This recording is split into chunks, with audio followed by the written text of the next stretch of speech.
gonna backtrack. And you should've kept my name out your mouth. Ask me though how it all turned out. When you try to use my name for clout, keep on going, give you something you can talk about.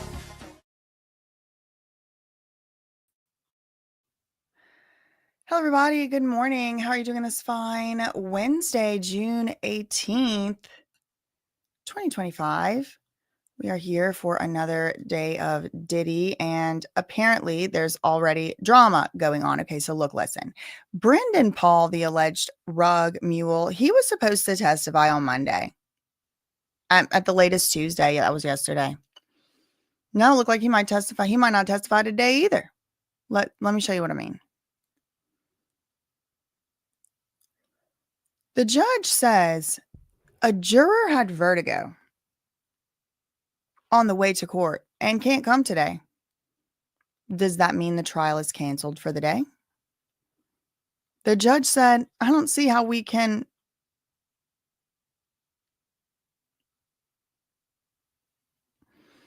The judge said, I don't see how we can proceed today, everybody. I'm just not really seeing how it could happen. And the assistant U.S. attorney said, is this more than a one-day thing? And the judge says, it sounds like a one-time thing. Mr. Agnifilo said, could we have a sealed sidebar so we can ask some questions? Okay, so they go to a sidebar. It's sealed.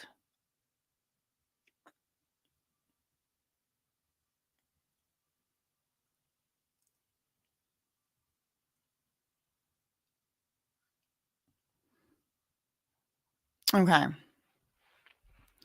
The musings during sealed sidebar, Inner City Press says, what if it were the juror? And I had this thought too. What if this juror they're talking about that had vertigo and almost passed out on the way to court today, what if it happens to be the exact same juror as the one they already wanted to get rid of? Juror 7, supposedly. I don't know if that's actually, I mean, that's the number I've heard. Because remember, juror 6 already bit the dust. Juror 6 is gone. Okay. So then we put in alternate 1. But then Diddy's team, apparently, I don't know who had issues with it, but it seems like it was something that Diddy wanted because he filed a filing that said, if juror 6 gotta go, then so does juror redacted. So there was some juror he was trying to get rid of, at least according to those arguments. And then the government kind of called his bluff and was like, fine, investigate that juror too. I don't care. So then they did. So now Inner City Press is like, what are the chances? Like, what if it was that one juror who had vertigo? What if it was the one who was the subject of yesterday's threat to seize and search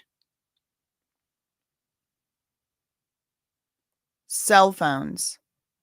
With this, okay, so the seize and search cell phones thing is this right here. Oh, I didn't even know I wasn't sharing my thing, y'all. Sorry.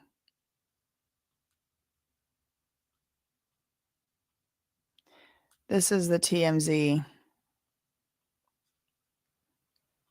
This is the TMZ article, the texts. But then shout out to Megan Cuniff. She's reporting on the case as well. Sometimes I think she even goes to the court room, but she posted the actual transcript of the judge getting mad. Like, who shared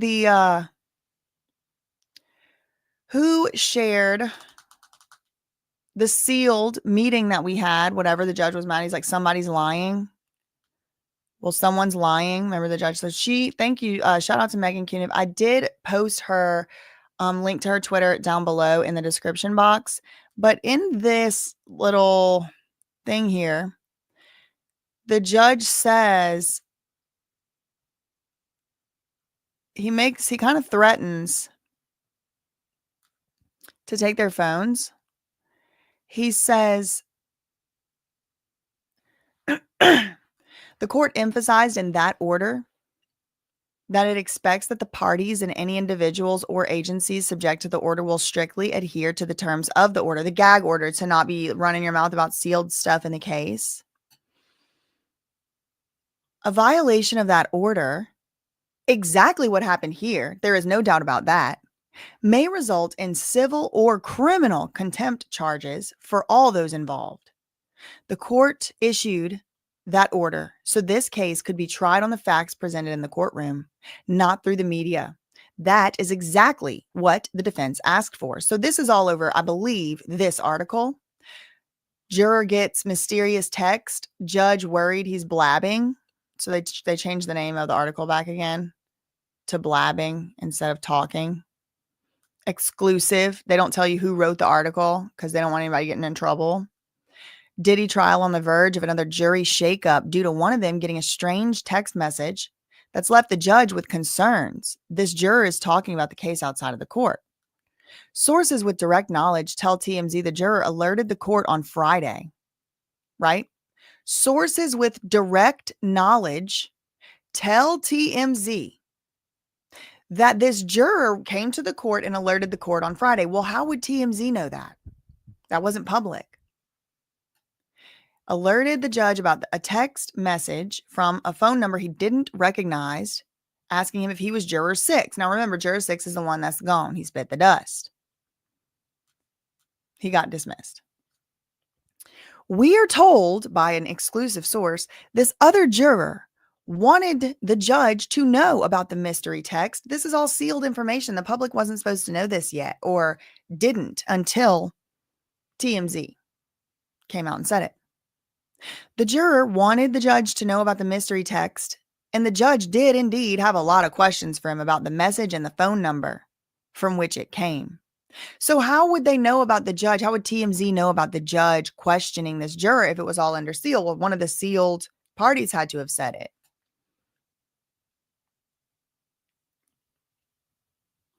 The source that was probably in the sealed proceeding says that although the juror claims he didn't recognize the phone number,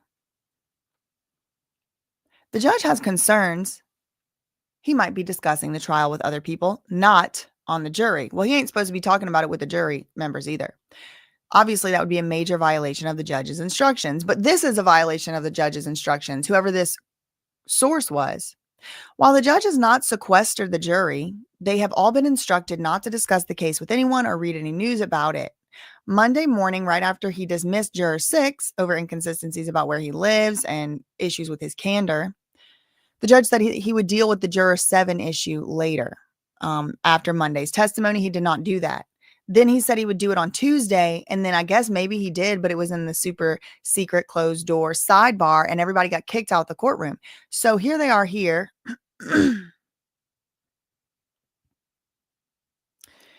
And Inner City Press is like, I'm just wondering, is this the same? Is this juror 7?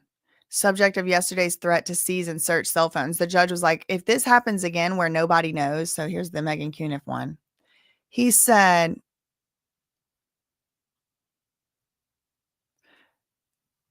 Mr. Agnifilo, do you know who the source of the article was? Agnifilo said, I do not. Have you, and look, Agnifilo's cutting him off to answer. Have you talked to everyone on your side? I have, to confirm, yes, that they had nothing to do with this article. I have confirmed that, yes, Your Honor. The court said, well, someone is lying because the courtroom was sealed. The courtroom was closed and the transcript was sealed. I have inquired of the court staff. Nobody has done it on the court's behalf, and there would be no reason for anyone in the court to do anything. So, Ms. Comey is the prosecutor. She's the feds. The judge says, do you have any explanation for what happened that might point to someone outside of this courtroom? There were only a few people here. It's all on the record because it's only the people who are sitting here at the council table. So the only people that were in that sealed meeting are the people that are sitting at the council table right now. Ms. Comey, you stood up. You identified certain people that should be in the courtroom. So we have that on the record. Ms. Garagos, you got up. You identified certain people on the record. That's on the record. So Ms. Comey, do you have an explanation for this? Comey said, the only explanation, Your Honor, is the one Your Honor set forth, which is someone who was present for the sealed proceeding violated the court's sealing order and disclosed the sealed information. Then the judge says, Mr. Agnifilo, do you have some other explanation? He said, I don't, Your Honor. I have no explanation. I've talked with my team about it. I have no explanation whatsoever. The court said, well, I emphasized in the court order that I expect all the parties and any individual or agency subject to the order they will strictly adhere to the terms of the gag order. A violation of that order, and the judge goes, exactly what happened here, there is no doubt about that, may result in civil or criminal contempt charges for all those involved. The court issued that order so this case could be tried on the facts presented in the courtroom and not through the media. That is exactly what the defense, looking at Diddy's team, asked for. The court's commitment to trying this case based on the facts and evidence presented here alone was reaffirmed by all the parties repeatedly, including through jury selection. That commitment is what I asked of each juror in this case before they were selected, and that commitment is what I instructed the jury on before this trial commenced. And that is the commitment that the participants in this courtroom responsible for what happened violated. So you little leakers, you mad the jury ain't following rules, but somebody in here broke the same rule. Okay. So back to Inner City Press. He's like, what if the juror that had vertigo is the same one that was texting with their coworker or whatever about it? Inner City Press said, would this be a time to switch to a second juror? Alternate. They're still at sidebar. Okay. 9:04, they came back. Very good. We're going to, okay, I'm sorry. Okay, the judge says, we're going to inquire further into the juror issue. Meanwhile, some exhibits have been flagged. D-Rocks, Mr. Driscoll? Okay, so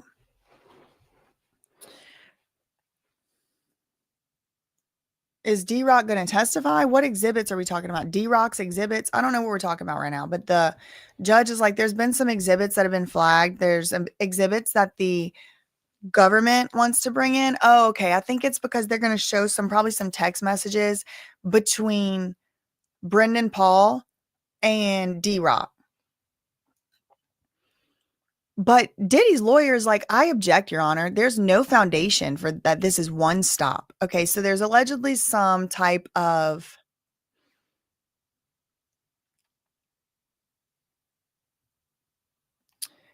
probably a text message communication or something between D-Rock and One Stop. But Mr. Driscoll, which is Diddy's lawyer, is saying they don't even have proof this is One Stop. This could be anybody. They didn't prove this. There's no foundation for including this evidence. He said in the absence of proof that this is One Stop, it's not relevant.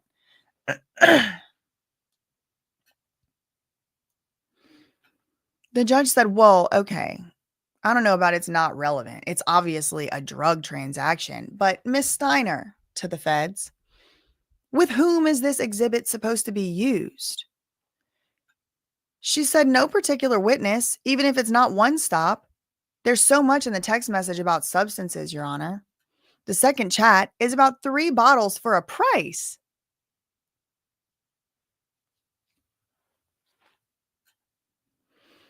Okay. The judge said, well, if you had someone who could testify that this is One Stop's number, but I've just read this, what you're trying to get in here, it is some kind of transaction, but it does not reference substances. They're talking about bottles.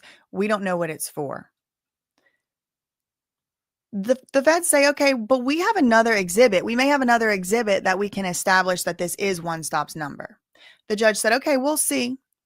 Now he looks over to Diddy's other lawyer, Alexandra Shapiro, the appeals queen. Miss Shapiro, he says, in the defendant's request to charge, the issue is raised about how the RICO predicate should be addressed. Let me refresh your recollection. Okay. So the judge is having to now decide on the parties' requests to charge. This is where he reads the jury instructions out. Now, he doesn't just read whatever he feels like. It's really litigated before it ever comes to light. And the parties have to go back and forth about what things are allowed to be said and what things are not.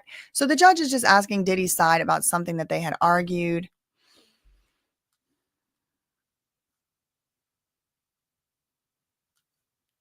Wow, this is crazy. Okay, let's go to Washington Post.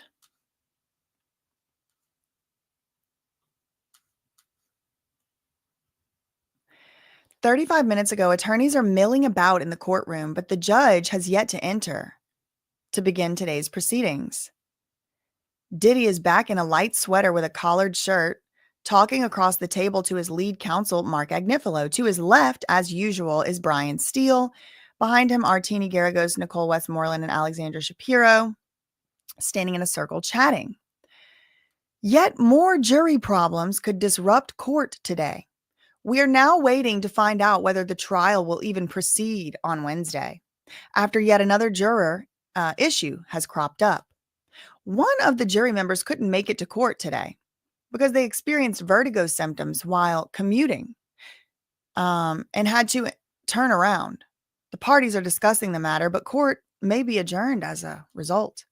This follows the dismissal of Juror 6 on Monday after the judge lost faith in his credibility and a murky issue with another juror that was hashed out behind closed doors yesterday.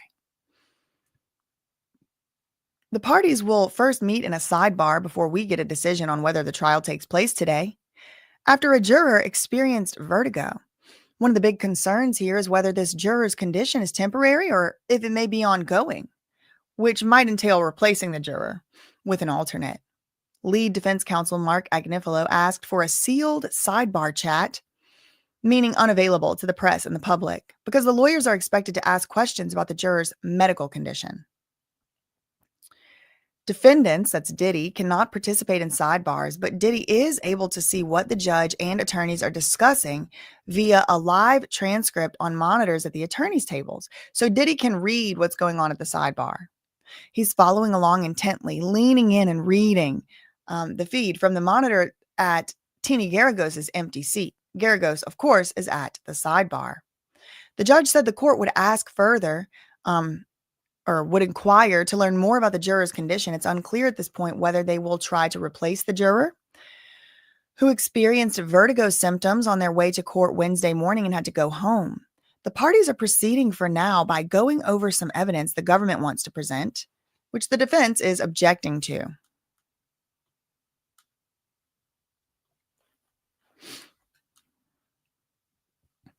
So Brendan Paul did arrive to the courthouse this morning, arrives at the courthouse ahead of expected testimony. Brendan Paul, former assistant, so that's him now. Prosecutors said they plan to call Brendan Paul and question him for about 90 minutes. The judge says he's not sure if court, so this is 39 minutes ago, CNN. The judge says he's not sure if court can proceed today after a juror calls out sick. So we're getting more context about this juror issue. The judge just took the bench and said there's a sick juror unable to attend court today. Their partner called and told the court that the juror had vertigo symptoms and had to go home. The judge said he doesn't see how they can proceed today. Defense attorneys are going to discuss their options at a sidebar now. The lawyers will discuss exhibit issues while we wait to learn more about the sick juror. The judge said the court is going to make some further inquiries as to the juror who called out sick this morning. In the meantime, prosecutors and defense are debating exhibits. And 6 minutes ago, we do get the final call that the trial is not going to be happening today. Trial adjourned after juror calls in sick. The trial is adjourned for the day due to a juror calling in sick. The parties are scheduled to return at 8:30 Friday, so they got to come early on Friday morning. Oh, no, testimony. Yeah, testimony begins at 9 to 1. The court is going to be closed Thursday for the Juneteenth holiday. Oh, my gosh, y'all. I want to read. I know we already got the announcement, but I want to read all the different sources so it's all marked and read and everything, all the different context and stuff. The judge says the trial cannot go on today due to a sick juror. The judge said the trial cannot go on today because one of the 12 regular jurors is sick and had vertigo. The juror in question is suffering from vertigo and needs to stay home today, according to the judge. Lawyers discuss exhibit issues while trial holds for sick juror. As the trial holds to address today's absent juror who is sick, the prosecutors, the lawyers for Diddy, and the judge are wasting no time to debate whether certain exhibits can or cannot be shown. Court is done for the day, resuming on Friday. Return 8:30 on Friday for a short day of testimony from 9 a.m. to 1. Court is ending early Friday, so one of the jurors can attend her son's or his son's graduation. Tomorrow's a federal holiday, Juneteenth, National Independence Day. So, wow. Okay, so there was already a scheduled holiday, a federal holiday, which is Juneteenth. It's tomorrow. So that was already on the court schedule, but then today they're adjourning the trial. The trial is not going to be going on today. Tomorrow it's not happening. And then only a half a day on Friday. And it's a 9:00 in the morning until 1. So there were some people saying that it's still because of Juneteenth, like the half day thing. But it didn't really sit right with me. It didn't really make sense to me, because if it was because of Juneteenth, why wouldn't it be like a half a day and it starts after lunch? Why wouldn't you be able to actually take that full holiday? It's like not a connected, continuous holiday. So now we're learning it's because a juror is going to her or his son's graduation.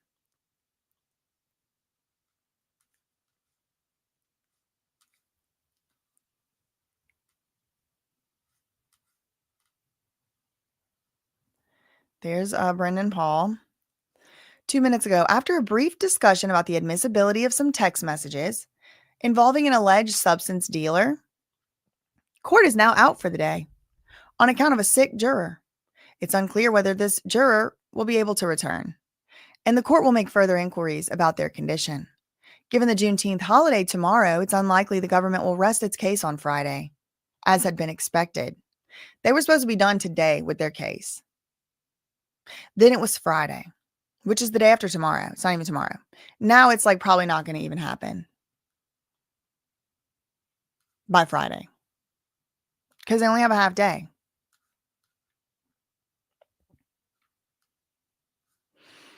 Look at the judge's face. This encompasses the whole thing.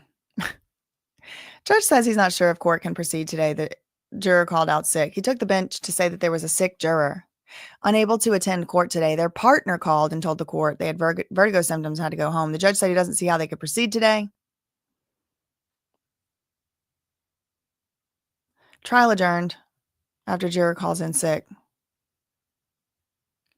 So the only rest of court we have this week is from 9 to 1 on Friday.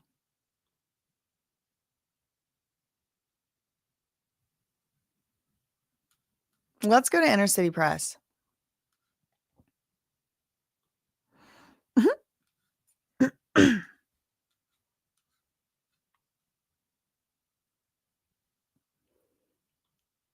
Oh, wait.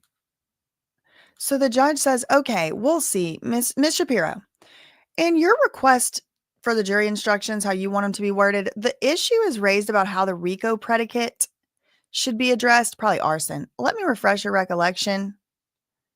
Anything more before we end? Let me pull up these exhibits the feds say.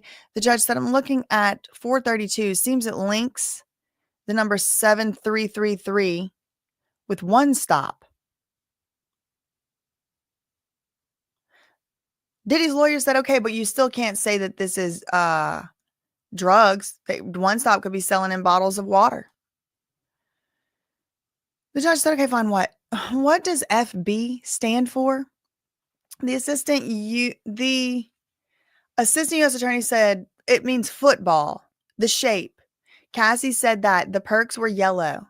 The defendant's chats with One Stop are not hearsay. So they're trying to put in chats between Diddy and One Stop.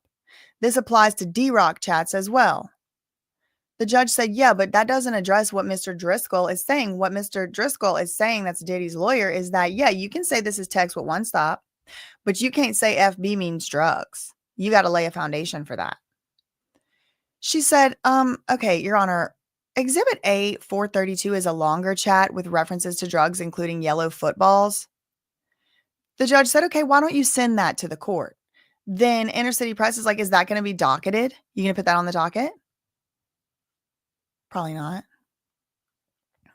Court adjourned. Crazy. This is crazy. It is 9:46 a.m.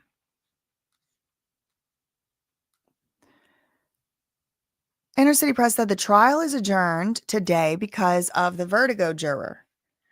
Tomorrow is Juneteenth, and Friday is going to be shorter than normal day. Still, The book on Diddy trial week 6 will come out on Friday.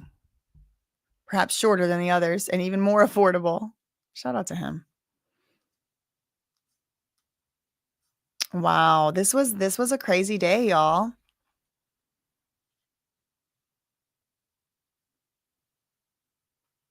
So they're still doing secret sidebar meetings. Okay. Oh wait, no. That was yesterday. Girl, get out of here. Let's look at the docket and see if anything's been filed. Probably not. They don't think they have to actually file stuff for us to see it publicly.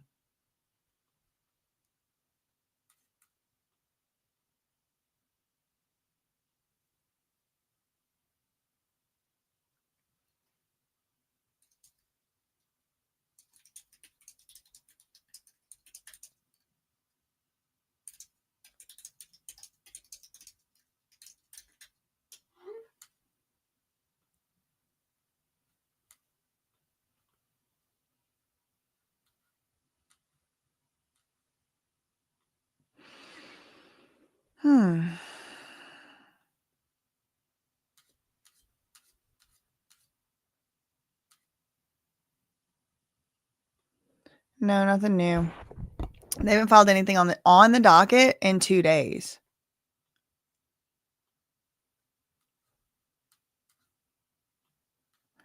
Okay, so that one's done. Let's see if Washington Post has anything else new.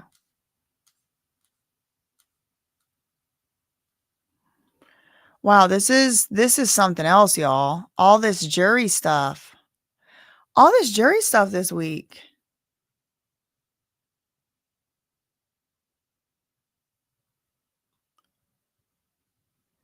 Thanks so much to Jules for the $2 super chat.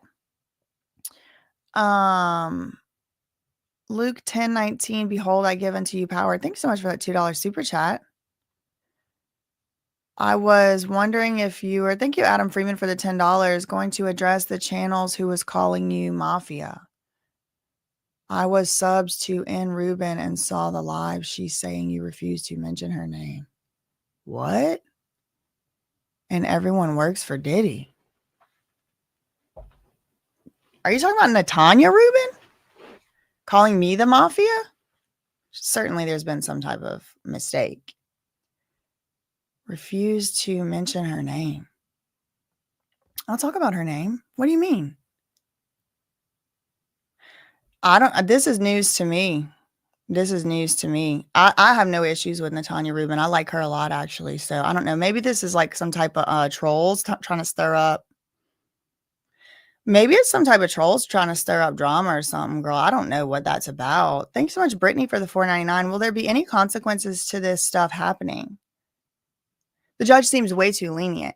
Well, what stuff? Does he know Teeny's dad is doing? Yes. He does know, Brittany. He does know that Teeny's dad does a podcast. The government has brought it up with TMZ that he does a podcast. The judge has already said issued an admonishment or a warning, at least a warning, telling, about that podcast, about that Mark Garagos thing. It was during jury selection. But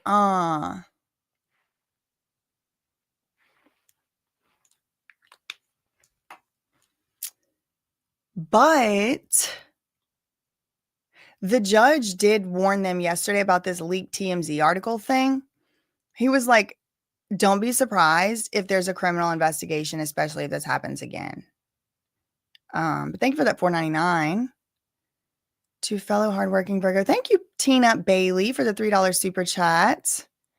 I know, Jesse. It's like this is going to be the most highly anticipated testimony of all time. Because he was even going to swear in and get the immunity order on Monday. And then the prosecutors were like, don't worry about it. We'll do it tomorrow and Tuesday. He's going to go tomorrow and Tuesday. So he did come in yesterday morning, Tuesday, swear in, and he said, I plead the fifth, or I intend to plead the fifth. And the judge gave him the immunity order. So when the judge gave them immunity order, it's usually, because he thinks, or everyone thinks, that the person's going to come and testify that day on the stand or be called that day to testify. Well, Teeny Garrigo spent all day cross-examining this random special agent, and Teeny Garrigo spent all day trying to act like this special agent created this chart that the special agent actually only came in there to verify the stuff on it was real. And Teeny's like, your chart, your chart. So she spent all day doing that. So then it's finally like, okay, today, finally, Wednesday, we're going to get Brendan Paul on the stand. The government's going to maybe rest their case Friday. They were saying today, but then, it got pushed off to Friday because tomorrow we don't have court. Well, y'all, it's like a whole extra week getting buffed in. But however, that being said, they still appear to be pretty much on time to end the trial on time with a lot of time to spare. So it's not like they're running against the clock in that way. But I mean, too many more snafus like this, and they might be. Jesse, thank you for the 10 euros. I was really looking forward to Brendan yesterday. One of my days off. Defense, of course, had to drag it out. Exactly. Now I'm watching between work calls. Thank you for that 10 euros. Thanks so much, Andy, Michelle, for the 9.99 super sticker. Thanks so much, Alice, for the 1.99 super chat. Have you looked into the Karen Reed trial at all? No, because it's like by the time I found out about it and stuff, it just felt like so much stuff had already happened that I just wasn't going to be able to ever catch up. Thank you for that 1.99. Thank you, Virginia Martinez, for the 1.99 super sticker. Thanks so much, Chana, for the $5 super chat. Yeah, I don't really want to like get involved in like social like drama with other people. I try to be nice and amenable to people. I try to, I personally don't have a scarcity mindset.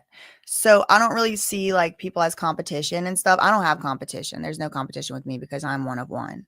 So I don't think about it like that, but I do think a lot of folks might think about things like that, and it creates this sort of like this crabs in a barrel mentality whenever I just don't live in that type of a mindset. Like there's enough for everybody, especially me. Like there's enough for me going around because the Lord's going to provide for me. So I do think there is like a genuine, like mindset of like some people.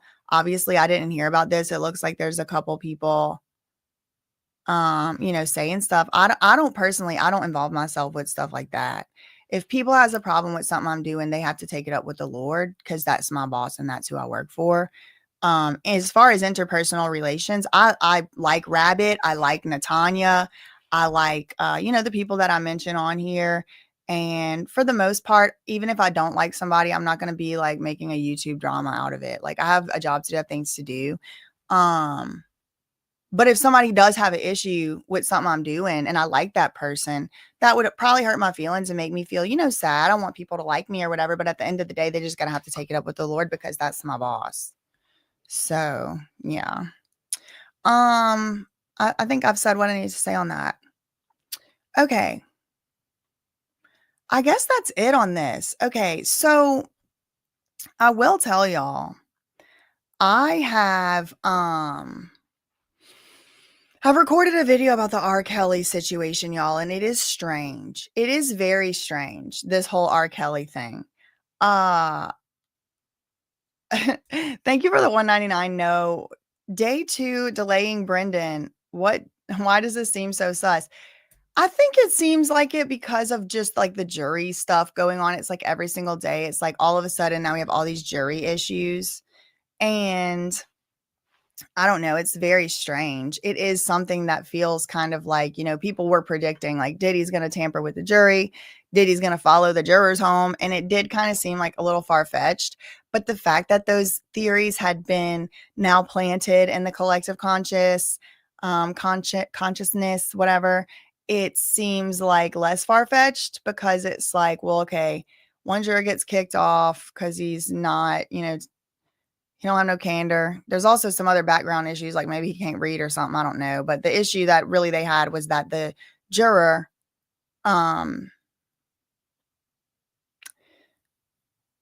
he couldn't keep his story straight. Who he lives with, where he lives, all that. He could not keep his story straight. And so it made the judge concerned about his honesty. concerned about whether he was trying to get on the jury. He was just trying to stay on the jury. Did he even live in there? Was he qualified? Just, all this stuff. Then the next day we have another issue with juror 7 or whoever. And then that gets leaked. A sealed proceeding gets leaked to TMZ. And then the judge is threatening people with their criminal and this and that. Then the very next day, a juror has vertigo and the trial has to be canceled. And then tomorrow there's no trial. And then Friday there's only a half of a day. I mean, they're not going to get nothing done in a half a day in court. It's going to be, 16 questions or something. Thank you for that $1.99. But it could be a coincidence. If you really think about it, y'all, I mean, it's 18 people. It's now 17 because one juror has been removed to my knowledge. And if it's 18 people, they got to show up every single day. Like, imagine, like, you remember when you were in school or whatever, like people having to show up every day, even work.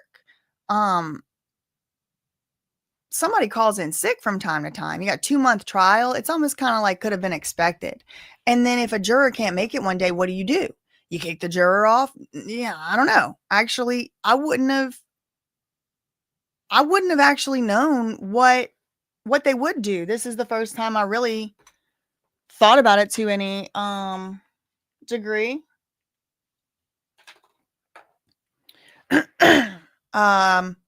I guess it wouldn't have surprised me if the juror just got kicked off.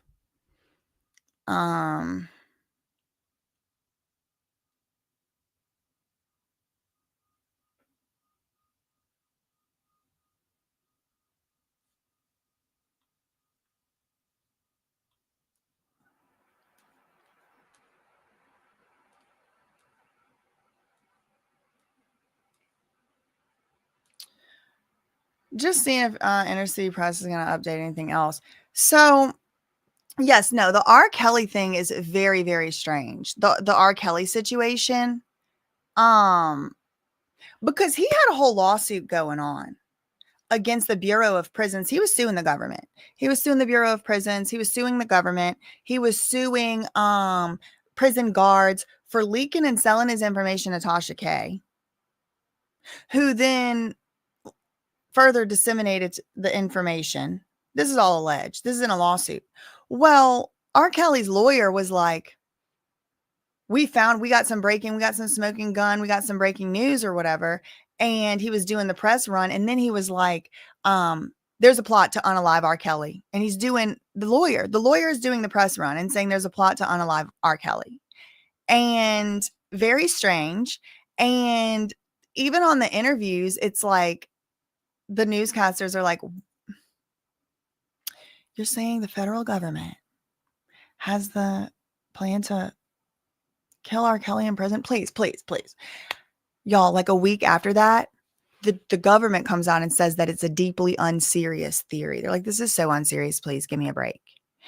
And then the next day after the feds come out and say this is so unserious, R. Kelly O to the D in his cell in solitary confinement. Okay. This is how is he getting substance? The only way he could possibly be getting substances is from the guards, from the people that come and administer it. Very, very interesting. Very interesting. I made a video about it though, so I'm not going to cover it today in depth. Tyler Perry has been sued for $260 million. Seems like same allegations as Diddy. And you know who else got accused of something? Tate. That Christian singer. Hold on.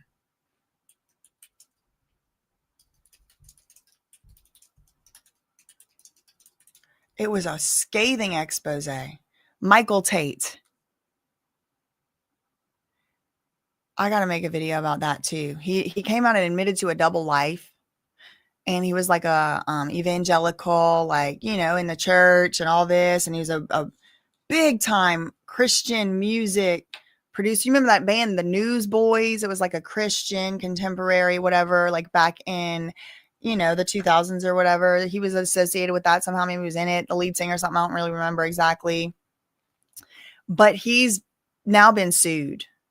They accused him of doing all kinds of things untoward to men, to boys under the age of whatever. Everybody's innocent until proven guilty. Okay.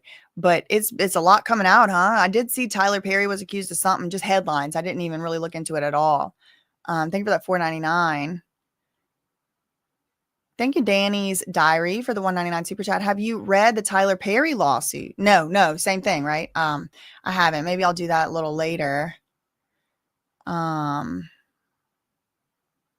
Yeah. Okay. Well, let me gather my thoughts. Obviously, this wasn't my plan for the day. I know that we all planned on being here all day live, so I may come back in a while on live. Let me gather my thoughts. Let me see what maybe I'll read that lawsuit or whatever. I may not come back. But yeah, I guess I'll go do that. Thanks so much, Diamond, for the $6.99 Canadian. Communication is your calling. Your brightness shines. You are thorough, funny, fearless, with a true gift for investigating. Thank you. Thank you so much. Appreciate that. Thank you, Shauna, for the $5 super chat. The truth is coming to light this year, and I am here for it. Thanks for covering it. Shout out to you. Thank you so much. Former bad boy employee admitted they all knew Puff pew-pewed Natanya Rubin and never spoke about it. We need BJ to shine the light. Justice for Natanya Rubin. Yeah, she was on my channel before. We had this big live stream. It was really, it was a good one. And she told her story and she told about jurors, in that trial and different things, which I've mentioned on this channel in my coverage of the Diddy stuff already. But the street gangs, the Harlem street gangs, what she called them and all of that. So very, very, very, very strange. And yeah, justice for her, justice for all the victims of that shooting, that nightclub thing. Thanks so much for that $5 super chat.